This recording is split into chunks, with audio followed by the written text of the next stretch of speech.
শান্তর সেঞ্চুরি আর লিটনের হাফ সেঞ্চুরির পর বাকি কাজটা দারুণভাবে করে দিলেন নাহিদ মুস্তাফিজরা। একাদশে ফিরেই মুস্তাফিজুর রহমানের ফাইফার নিউজিল্যান্ডকে ওয়ানডে সিরিজ হারিয়ে বিশ্বকাপের টিকিটের আরও কাছে পৌঁছে গেল বাংলাদেশ।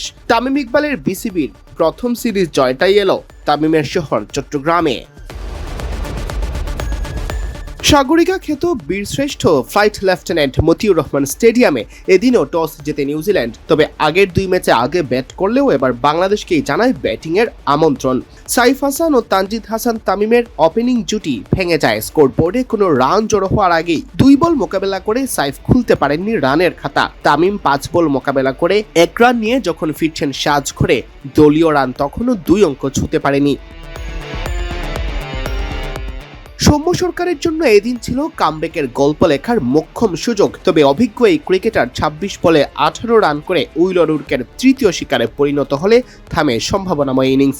মাত্র 32 রানে 3 উইকেট হারিয়ে স্বাগতিক দল যখন দিশেহারা তখন ত্রাতা হয়ে আবির্ভূত হয় শান্ত ও লিটনের 160 রানের পার্টনারশিপ। চতুর্থ উইকেটের দুর্দান্ত এই জুটি ভাঙে 91 বলে 3টি 4 ও 1টি ছক্কায় 76 রান করা লিটন বিদায় নিলে 76 রানের মধ্যে লিটন দৌড়েই নিয়েছেন 58 রান। তার সমর্থন কাজে লাগিয়ে শান্ত এগিয়ে যান সেঞ্চুরির পথে। এই জুটি ভাঙতে 178 বল লড়াই করতে হয়েছে কিউইদের। সেঞ্চুরির দেখা পেয়েও যান শান্ত, তবে এর পরপরই থামতে হয় তাকে। বিদায় নেওয়ার আগে 119 বলে করেন 105 রান, হাঁকান 9টি 4 ও 2টি ছক্কা। শান্ত বিদায় নিলেও ততক্ষণে দল চলে গেছে ভালো অবস্থানে। তাওহিদ হৃদয়, মেহেদী হাসান, মিরাজরা স্বাচ্ছন্দ্যেই তাই দিয়েছেন ফিনিশিং। অধিনায়ক মিরাজ 18 বলে 22 রান করে সাজ করে ফিরলেও হৃদয় 29 বলে 33 রান করে অপরাজিত থেকে মাঠ ছাড়েন। নির্ধারিত 50 ওভার শেষে 8 উইকেট হারিয়ে 265 রান দাঁড়ায় বাংলাদেশের সংগ্রহ। জবাব দিতে নেমে শুরুতেই হেনরি নিকলসকে হারায় নিউজিল্যান্ড। আর ওপেনার নিক কেলিকেও সাজ করে ফেরান মুস্তাফিজুর রহমান। যদিও কেলি ভুগিয়েছেন টাইগারদের।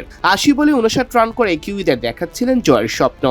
8 রানে প্রথম উইকেট হারানোর পর দলীয় অর্ধশতক হয় আর কোনো বিপদ ঘটা ছাড়াই। তবে 70 রানের আগে 3 উইকেট হারায় নিউজিল্যান্ড আর 100 ছাড়িয়ে যাওয়ার পর ব্যাটিং বিপর্যয়। বিশেষ করে কেলির বিদায়ের পর আর সেভাবে ঘুরেই দাঁড়াতে পারেনি কিউইরা। সিয়াম চৌধুরী, বিডি ক্রিক টাইম।